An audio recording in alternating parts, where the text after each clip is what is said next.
I'm Matt Reynolds, and this is my podcast. I can do the job, but running the business is quite difficult. What a lot of tradesmen lack, and I was probably one of them, is business skills. I don't mind making mistakes. You learn from your mistakes. Information is all around you in the minds of people that work beside you.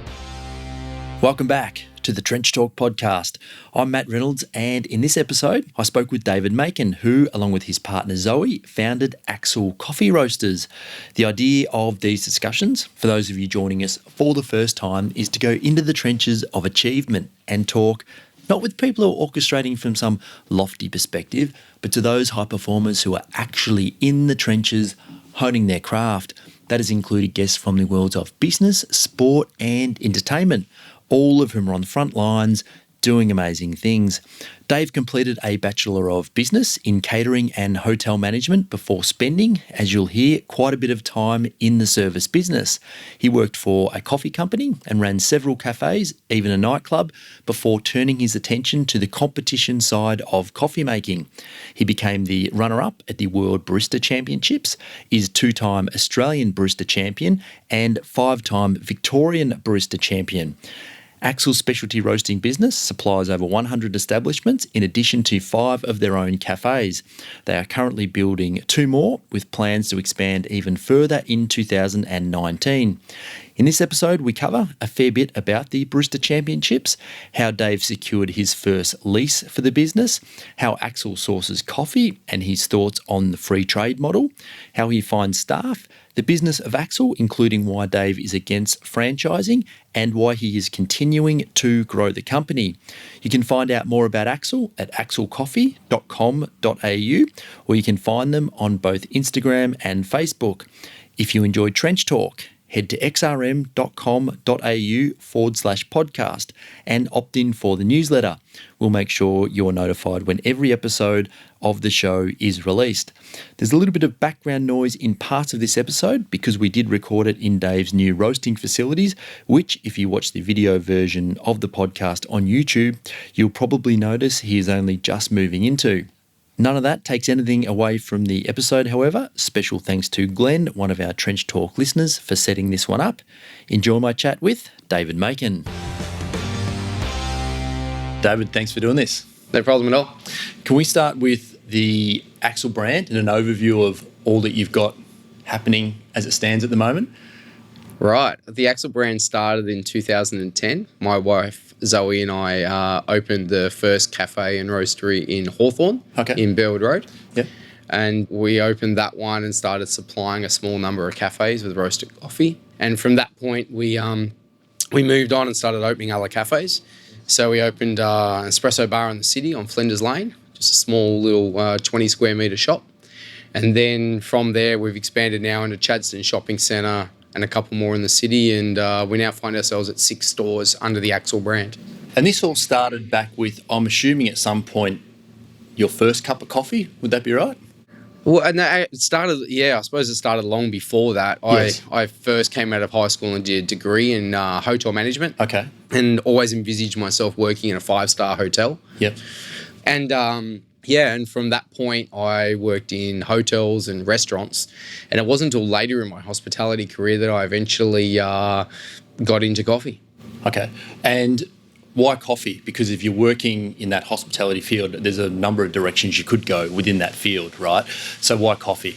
I was working for a big multinational catering company, and there was a guy in there at the time that was working on their coffee program across the whole company. Yes. And he started bringing in different random samples of coffee from around the world, and we were tasting different things, and he started to teach me about coffee, and that's sort of really what sparked my interest in it. And then a job came up as a sales representative with a coffee company, and he put me forward for that job. And went through the interview process, and all of a sudden I was out on the roads of Melbourne selling coffee. Selling coffee. And how long did you do that for? So I stayed with that company. That was part of the Sarah Lee Corporation. So I stayed with them for 5 years. Yep. And then I moved to another local roaster here in Melbourne and did another 5 years with them before eventually going out and opening Axil.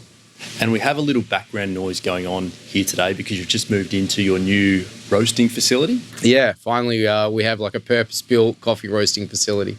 So how long did you spend in the sale of coffee before this became your own business idea? Because it's quite a big jump, isn't it, from working as a salesman to wanting to get your own operation up and running? Yeah, I mean, I suppose I was fortunate enough to work with a few different... In the first company I worked with at Sarah Lee, I had a state manager and a national manager that were really passionate and really good at what they did. Yes. And they taught me a lot about the financial modelling and how everything worked behind the scenes of a coffee sort of business. And then the next company I worked for, they also had strong ties into cafes and restaurants and owned some of their own. Yep. So I got, once again, a little bit more exposure into the background of, how to run successful cafes. Okay. So you had the business idea. Was this something you worked away at in the background where you were still selling coffee, or how did that come about? During that 10 years with those two coffee companies, I'd opened a bar and sort of restaurant nightclub in the city of Melbourne. Right, okay. And the whole thing went disastrously wrong. Right. So I'd owned a couple of successful cafes. Yeah. And typical young and a little bit invincible. And I thought, it's fine. I'll just go and do this restaurant and bar. And I went in, and it was, I think it lasted like a year or so. It was just a complete failure. And so at that point, I lost a large amount of money, and that sort of slowed me down a bit. And I started like looking at, you learn a lot more like during those failures than I did during the successes.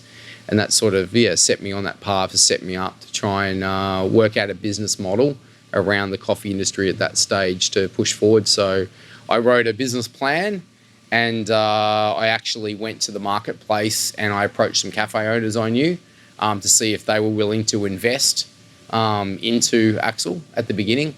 So still to this day, I have the original 3 cafe owners that I approached as my silent partners. Oh, right. Okay. I took that business plan just on a sheet of paper. Yep. I got it printed up at Officeworks and bound, and went and dropped it. And based on that proposal, they wrote some large checks and backed some money in behind me, and then the rest is history. In that one pager, was there anything particularly special that you felt that you wrote? Because to get large investments out of one piece of paper, that's it's probably exactly. It was a few more than one. It was probably about 15 or 20 pages. But okay. yeah, the general. Just at that point, I'd already been quite successful in the barista competition. So at that point, I was the 5-time Victorian Barista Champion, and I'd won 2 Australian Championships. Just returned from the World Championships, being runner-up. Yeah. So they saw, particularly on the back of that the PR and marketing around that success would allow us to launch this business and be successful. So you were pretty well known, or you had become pretty well known because of those competitions before you decided to go into business, is that right? Yeah, to a reasonable amount. Yeah, to a reasonable amount. I mean, to a very, very small amount of people in the specialty coffee industry. I mean, to the people that count, right? When you're trying to get something off the ground, I guess you'd say. When you're trying to get something off the ground, that's particularly important. But that's the funny thing about the barista competition. It's coffee industry is such a huge industry, but still the barista competition is a very small niche thing that only sort of like a small amount of the industry sort of know about and participate in. Yep. So I was unaware that there was even a competition until I sort of started doing some reading for obviously our chat today.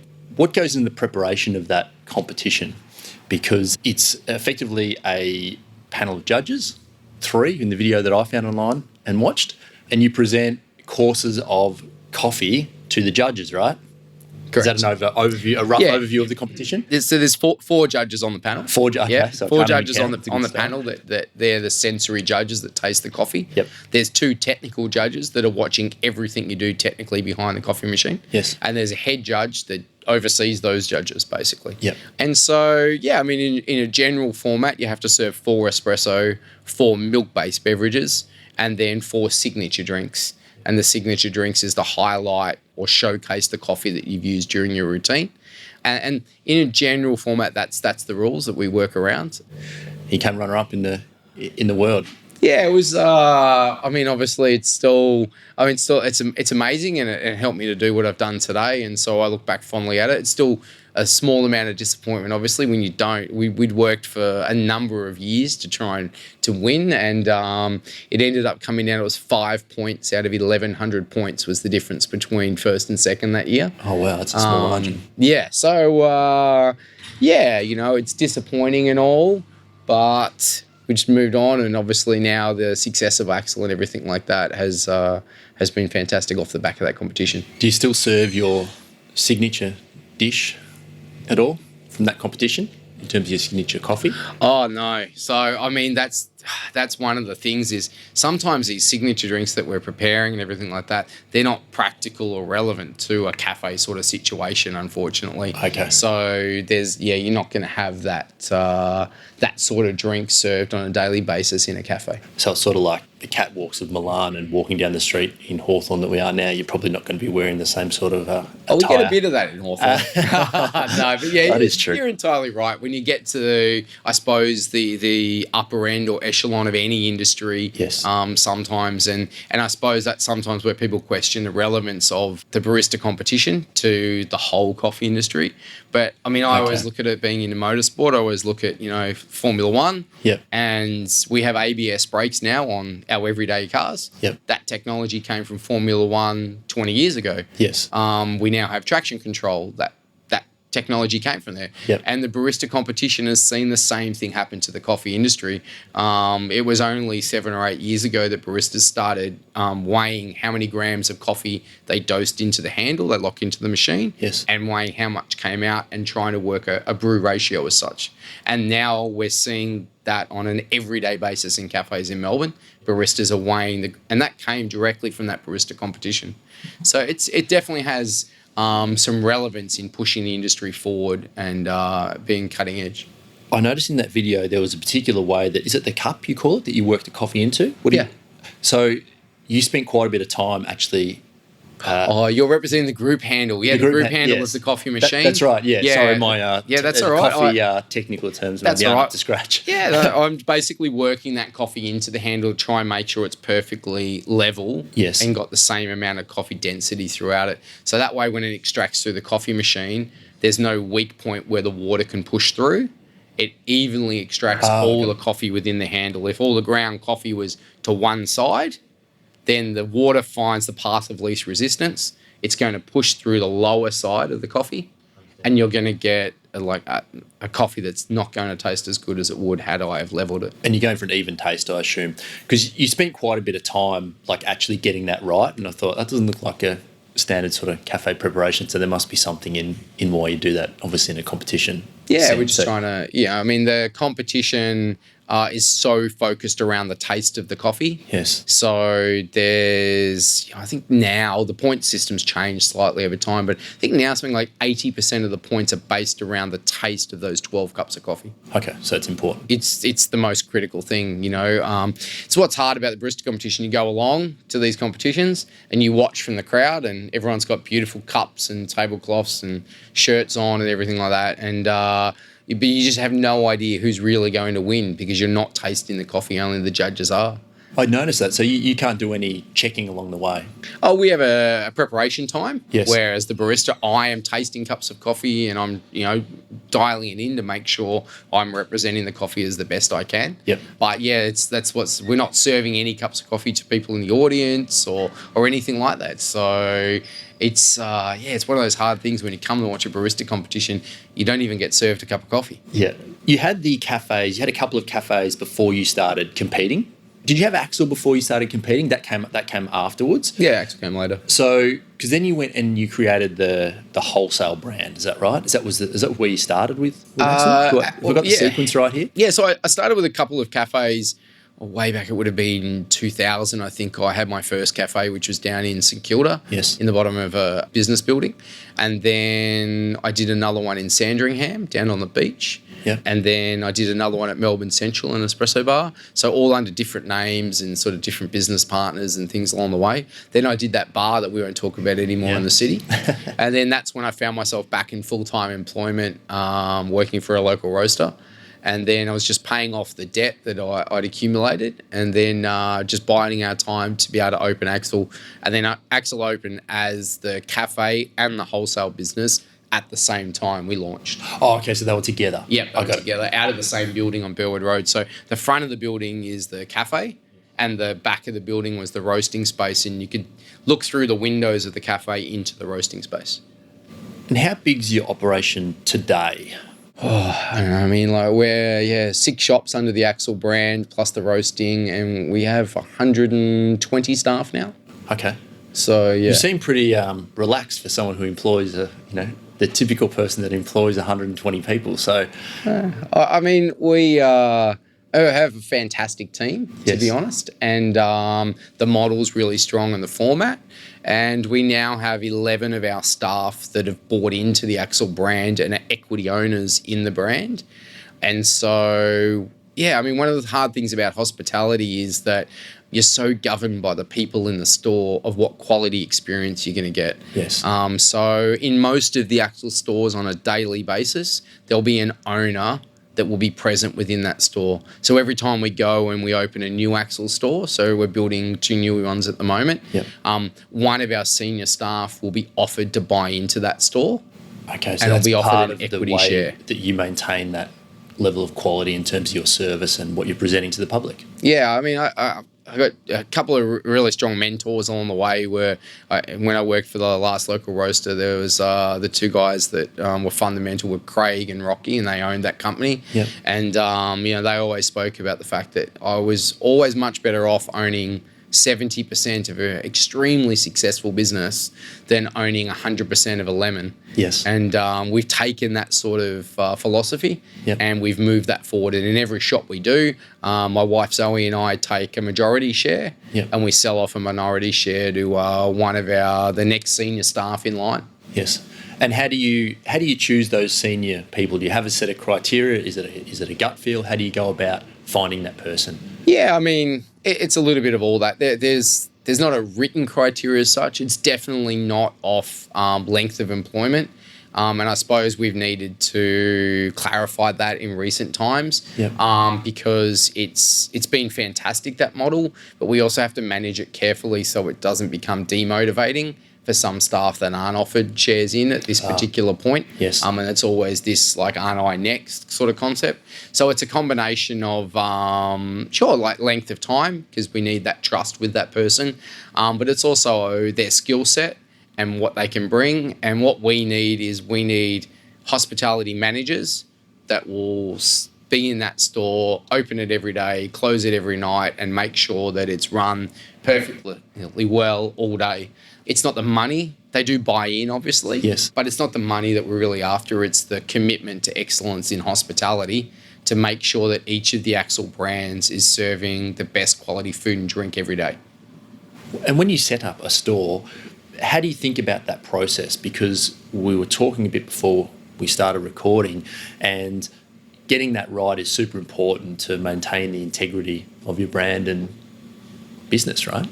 Yeah, I think site selection is obviously the first thing, Yes. and that's absolutely critical to any hospitality business is where it is. And yeah, we were talking about the fact that we struggled 8-9 years ago when we opened Axil to secure a site. No one really knew who we were, and we really struggled to find it. We eventually got the building that we started in on Burwood Road, Hawthorn. It went to auction, and we attended the auction. Obviously unable to purchase the building, goes without saying, but the bidding took place, and the winning bidder that bought the building, we went over to that winning bidder at the auction and said, we want to lease this building, we'll sign leases right now, and on the day you settle and take ownership, we'll pay rent from the first day. This is the building we want. Don't spend any money advertising it, we're ready to go. And randomly, we didn't know at the time, but the person that bought the building, their nephew was a barista in the Melbourne coffee industry. Oh, wow. And so when she saw our business plan, the lady that bought the building, she showed it, and he's like, "Oh yeah, I've heard of David Makin, and so it's sort of all aligned, and that's how we got our original building." Was that your plan when you went to the auction Yes. to track down the winning bidder? Yeah, it was to stand there and wait to find who bought the building, and then approach them straight away to see if they were planning on occupying it themselves or if they were planning on leasing it. Had you done that previously? Oh, no. We just got to a point where we were just desperately trying to find somewhere to open our business and trying to find somewhere that was able to roast, but also able to have a successful cafe. So we needed rear entry and a retail entry, and we needed a certain space to be able to expand into. And yeah, I had a lot of sort of criteria that we needed. It's what's disappointing now sometimes is we took a Melways map back in the old day and we had it on all. We marked every successful specialty coffee business on the map in Melbourne, and we found a pocket that we believed was desperately needing something. What you see more so now is that people come along, and it's happened a lot to us in Hawthorn, they come along and see the success of ours, and then they try and lease something, 100 metres down the road with the idea of taking some of your business and dividing the pie, in smaller and smaller slices. And I suppose that's a little disappointing now in Melbourne. It's got to that. There's still a couple of really successful operators that do the original process I spoke about, where they're looking for a suburb that just has nothing, and the people in that suburb are screaming out for a good offer. Yep. And I think that's where you're seeing those really successful cafes still come from. Because, a lot pops up it's very trendy, I suppose, to own a cafe, isn't it? But very much so. Very different thing following a trend and having a successful business, I suppose I should say, as well. So, yeah. People, how do you find staff? Because you're continually growing, so you've got to find new people, right? Yeah, sourcing staff. Sourcing staff is always difficult, but now we have some set systems in place. I suppose everyone knows McDonald's has really strong systems in the back end. The most famous one. We're nowhere near that level, but we do have some set sort of service protocols of how to greet people, how to take orders, how to deliver orders, how to deal with people at the takeaway counter. And we have some set documentation and systems now. We have an orientation for all new staff members. We have a test now for all new staff members. So some of those things have allowed us to make sure we keep the quality. Okay.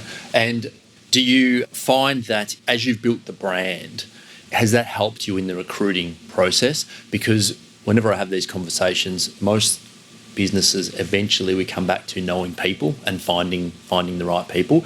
So has the evolution of your brand helped find more people to work, making the expansion easier?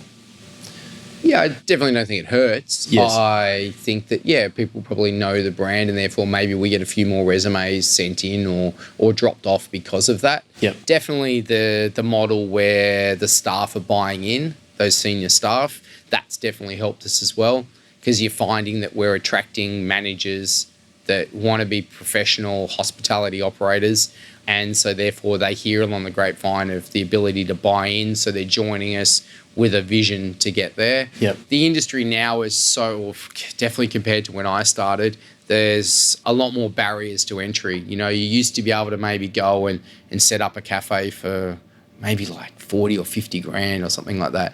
It's just not like that anymore. There's so many more levels of everything you have to do, and therefore it's getting harder and harder maybe for a younger entrepreneurial type hospitality person to get in. Yes. And so by allowing them to buy in, that gives them that opportunity without having necessarily to come up with $200,000 or $300,000. And do you incentivize below those levels as well in a money sense? Is that something you've built into your culture or not? Yeah, so all of our managers of all the stores, regardless of whether they own a share or not, Yep. are on a bonus system that's around the labour cost. Yep. Labour cost in the hospitality industry is the hardest thing for us. It's the hardest thing to control and the hardest thing to do. And obviously with penalty rates at the moment being on the front page of the paper every week, it's becoming more and more something we need to manage and need to be careful that we're compliant at all times. So I'm making an assumption here that lease or property costs would have been the big one in the past, and now it's moving towards wages. Is that? Oh, I think it's always been wages. Yes. And okay. I think that's probably why you've seen certain operators within the Melbourne hospitality industry not paying those award wages and trying to skirt around the edges of it. Yep. Because the labour cost is the one it's the highest cost in hospitality. Yes. So it always has been. So that's been forcing operators that maybe aren't making money or are and are trying to make more illegally, skirting around those rates and everything like that. Where does your coffee come from, sort of moving to the other end of the process? Where are you currently getting your beans from? So we currently, we sort of try and do a direct trade model as much as we can, which is where we're flying to origin every year, seeing the farmer, trying to taste all the different coffee has available, negotiating on what lots of coffee we want and what price we're willing to pay for them. So currently at the moment, we're traveling to Brazil, Colombia, El Salvador, Guatemala, Costa Rica, and we're just we've done Africa on a couple of occasions and trying to do a little bit more. You're going there yourself, or your team's going there, hand-picking, checking, going through the farms. Is that actually what happens? I wouldn't say we're doing any of the picking whatsoever, but yeah, we're picking the stuff that you take. Is not as in picking it out of the ground. Selecting, that's for sure. We're definitely not picking coffee trees is hard work. I mean, you see the pickers over there at Origin, it really puts it in perspective of how hard it is. Yes. So, I mean, for the first 3 years, my wife Zoe and I did all the travel. We're doing all the coffee selection and buying. Now, since having a child, we've peeled that right back. And now we have our head roaster and green bean buyer. So he now travels the world and he's now going and cupping the coffees and choosing what we want. And that direct trade model, the most important thing is to make sure that we understand when we pay $10 for a kilo of green coffee, how much of that $10 the farmer's actually getting. Yes. And that there's not an exporter or importer or some sort of broker that's taking a large cut out of that $10. Okay. So again, to maintain the the viability, I suppose, of the farms, right? Is that end goal in that? Yeah, I mean, it's getting, and that's probably one of the biggest risks to the coffee industry over the next few decades is that you're getting people, the next generation in certain countries that we travel to that don't want to take over the farm, don't want to run coffee farms, and they're moving to the cities and they're taking, office jobs and different jobs. So you're seeing that there's coffee farms that literally people are just walking off them. And hasn't got the viability in it to be able to sustain it. And so the supply of specialty grade coffee across the world is going to get harder and harder and harder, especially as consumption increases. Did you predict back in that 2008 sort of time frame? Is that when you got going? Have we got that timing roughly 2009. Right? 2009? Yeah. Did you predict that we would be such a big coffee drinking nation? Oh, we were already big back then. Okay. You haven't seen huge. Coffee consumption is growing. Yes. But it hasn't had some huge spike over the last 10 years. It seems to be that a lot more people understand or have taken an interest in our industry, in the coffee industry. It's definitely had a little bit of rock star status in the media over the last 10 years. So people are sort of into it a little bit more. People got more into wine. Yeah. It was only 30, 40 years ago, everyone was buying wine in casks. Yeah. And then, we go to, beer and so VB had a 47% market share in Victoria only 20 years ago. And you think about that. And I suppose that, coffee's that next thing that people took an interest in and has gone in a specialty sort of direction and people understand it. Yeah, because when I was looking at the sort of the timeline of how you've built, I wonder if you'd actually sort of predicted we'd end up in this spot. But what you're saying is we've been steadily going there for a while, and you've just been able to build a brand within that. Yeah, I think it's been steadily increasing all the way along. I definitely didn't predict it would end up as sitting here now, 8 years later. Did I think that we'd end up in this position? No, I wrote business plans and budgets for our first year of operation, and we just blew them out the water. It was amazing. How quickly the people of Hawthorn and then the greater Melbourne took to the brand and jumped on board. When you started, where did you think you'd end up? Just with that one good store? Was that the plan? I always had a little bit of a plan behind the scenes that, I'd like to have done a couple more stores and, expanded the brand. Did I necessarily think that, I was going to get there? No, especially coming off the back of having a mixed result of a couple of successful cafes and then that failed bar restaurant. There's no guarantees. And I suppose I'm very conservative now. The night before we open every new shop, I'm extremely nervous. I'm always concerned that it won't necessarily do the figures it needs to do. And I think that's a good thing. I think that what happened with that restaurant bar is I was a bit young and I had that touch of arrogance that, I can just go and do any sort of venue and it'll be successful. And that's just not the case, and the same even now with the Axil brand. I'm just waiting, there'll be one sooner or later that we get wrong. Yes. So, yeah, just always trying to be a bit conservative and think about both sides of the coin depending on how each store goes. Yeah, well, it's probably good. You'd probably start to worry if you weren't nervous, right? Yeah, that's exactly right. As soon as you're not worried about it, is exactly when something will go wrong. And the plan is to continue to grow?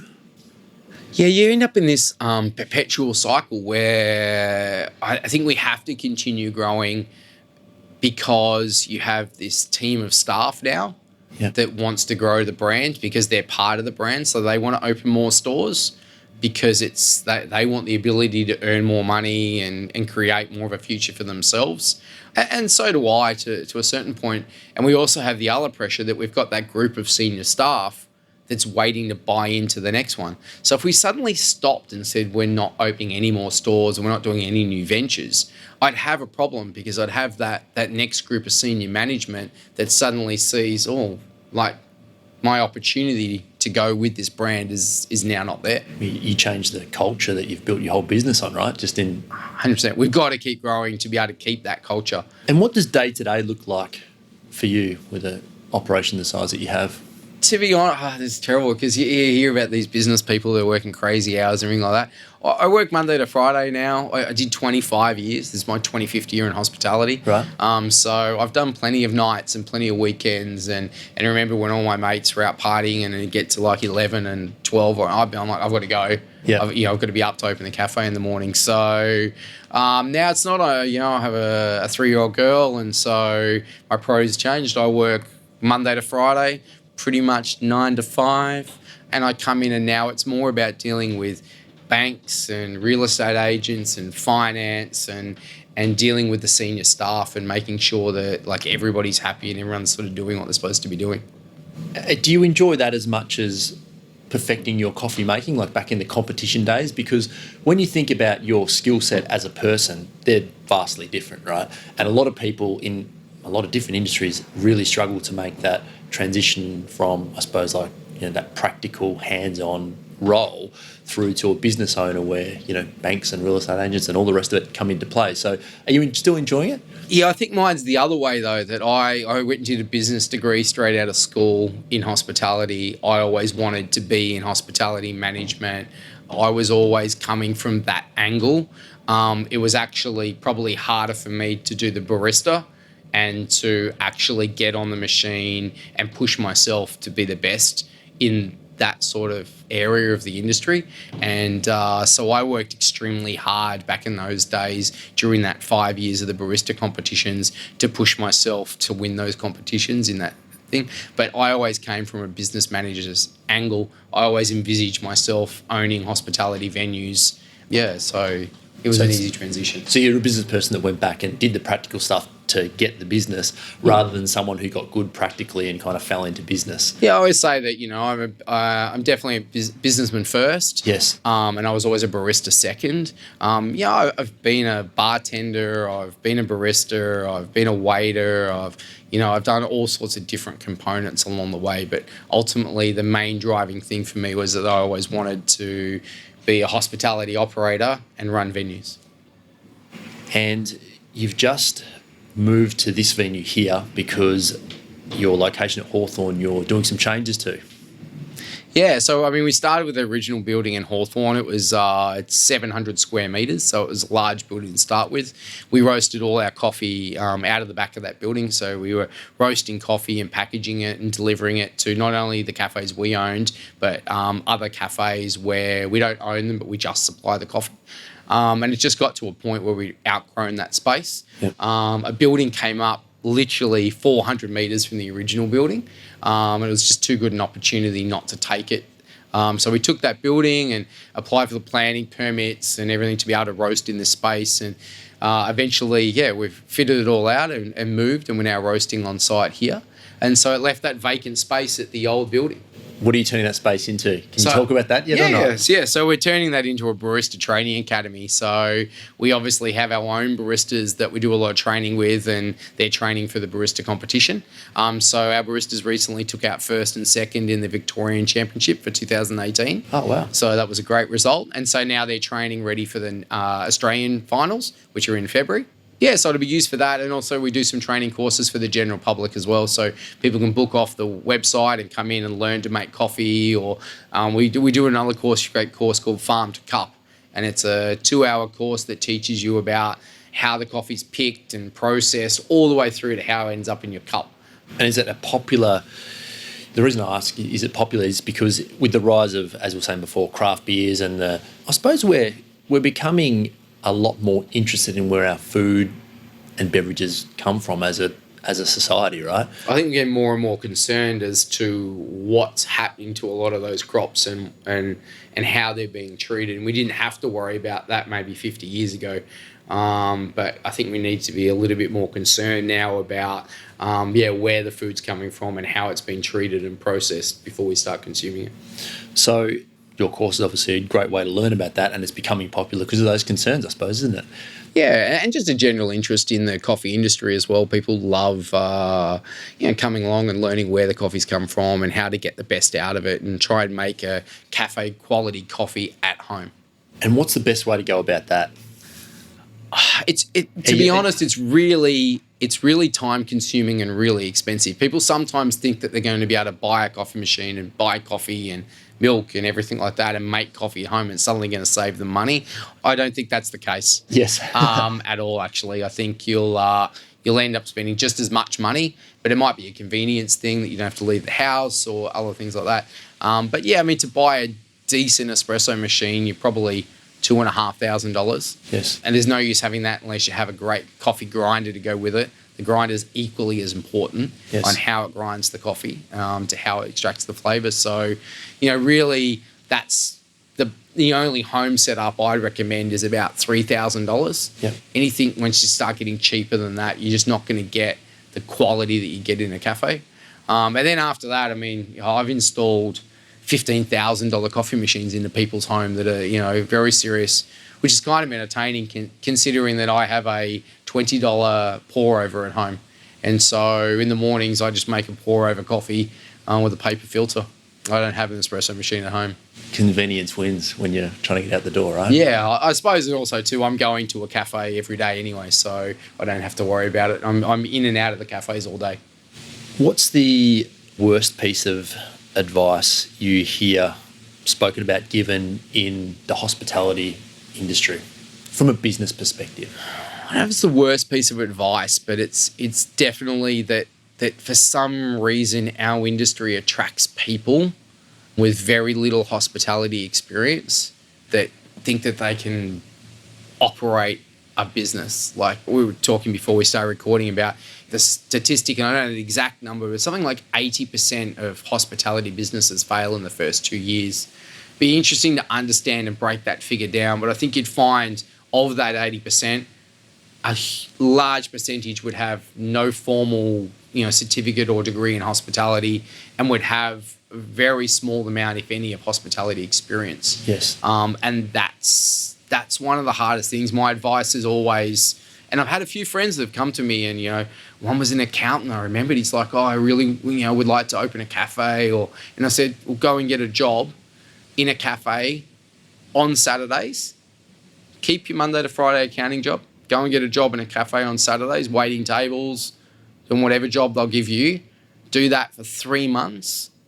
And then if you want to go and open a hospitality business after that, I'll give you some help and support you as much as I can. He's like, I don't really want to work 6 days a week. I'm like, you really don't want to work in hospitality then. So he eventually didn't do it. And it was a couple of years ago now. And only recently he said to me how happy he was that I gave him that advice. And I think that's really what people need to do is just go and work in the industry at barista level or a waiter level or a dishwashing level and see the back end of what really goes on. Yeah. It's not as glamorous or as fantastic as a lot of people see. Yeah. You know, going out for brunch thinking, oh, this would be great. I have my friends come in, and it's just not like that. Yeah. Not at all.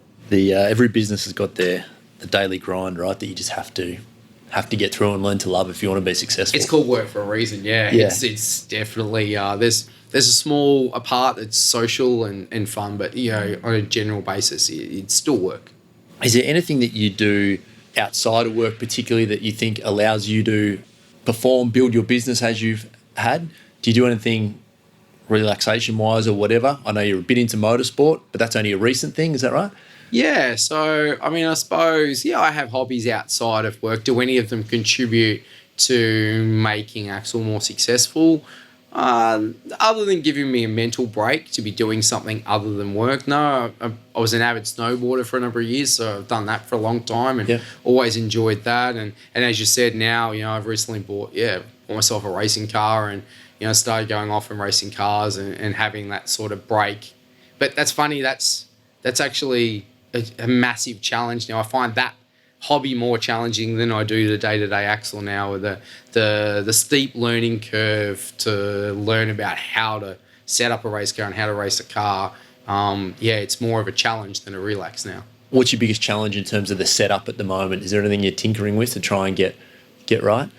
There's just like all these small 1% variables, you know what I mean? Like, I think, I've got in and I've got myself within a couple of seconds of the leaders, and now it's probably going to take me anywhere between like 2 years and never to find that final 2 seconds. But ultimately, it's more for enjoyment. At my age, I'm not going to be a professional race car driver. But it's just been awesome to get away and with my dad and do something that we enjoy. Yeah, awesome.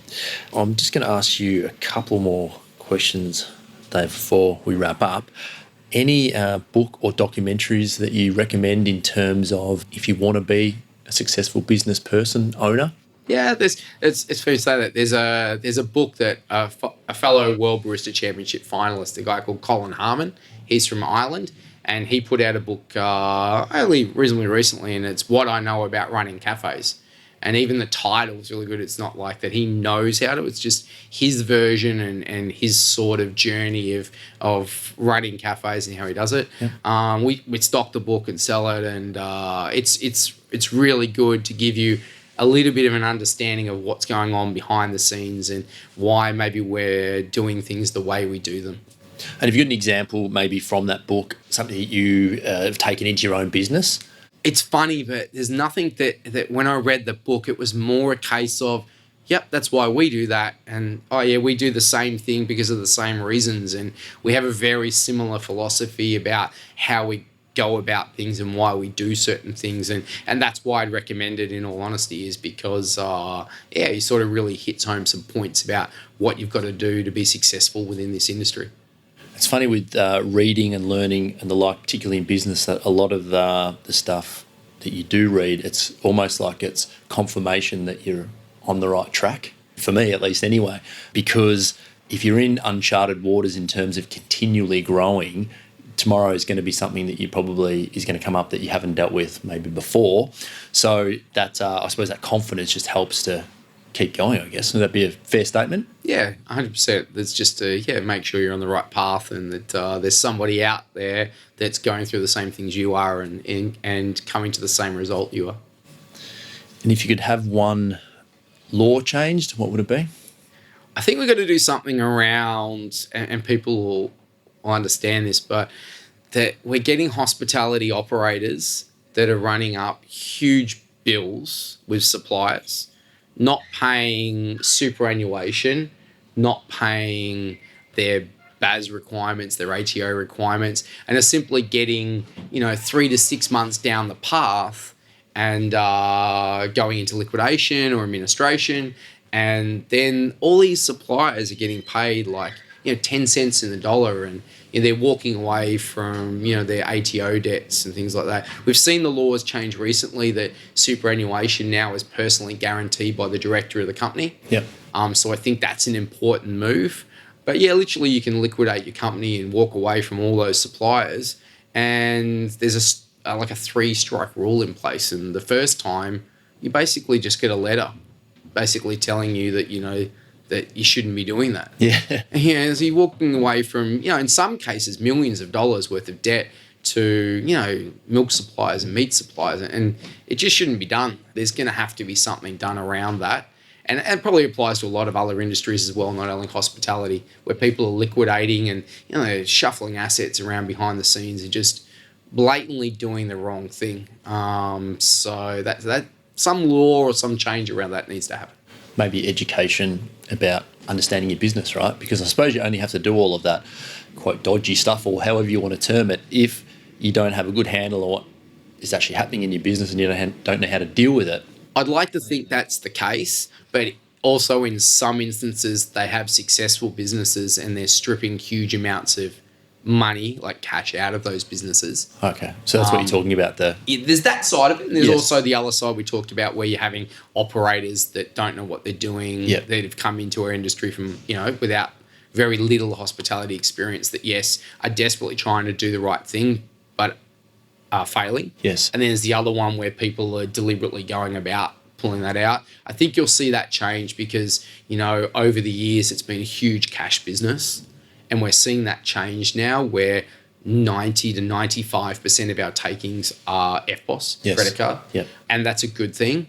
I'd imagine we've been talking about it recently. I think, trying to make that move and go to 100% FBOS. And we've seen a few cafes in Australia test the waters and go down that path. And I'd imagine we've probably only got another 5 to 10 years, and you'll see that. And I think that'll help to fix that problem as well. So there's a few things like that need to be fixed. Can you see Bitcoin being a part of the way that we operate in society? Isn't that the biggest pyramid scheme of our time? I mean, don't get me wrong, if you're an early adopter and you got in early and got out, then you're a rock star. But there's unfortunately then with all pyramid schemes, there's then the ma and pa investors at the tail end that get in too late. And then when the whole thing implodes, they're the ones left. Yep. So I suppose, if you're going to go into that or into hospitality for that matter, then only invest as much as you're willing to lose. Probably some sound advice to finish on. Yeah. Cheers, mate. Thank you. No worries. Thanks for coming in. Hey everybody, it's Matt again. Thanks for listening. Just a couple of things before you guys clock off. You can get all Trench Talk episodes at xrm.com.au/podcast. You can also sign up for other goodies at the same site. Just plonk your email in there and you are covered. That's X for X-ray, R for Romeo, M for Mike.com.au/podcast. If you really like what I'm bringing you, please head to iTunes, subscribe to this show and leave a review right there. And lastly, if you want to contact me directly, type the @ symbol followed by Mr. Matt Reynolds into your search bar and you'll find all the social links. Goodbye.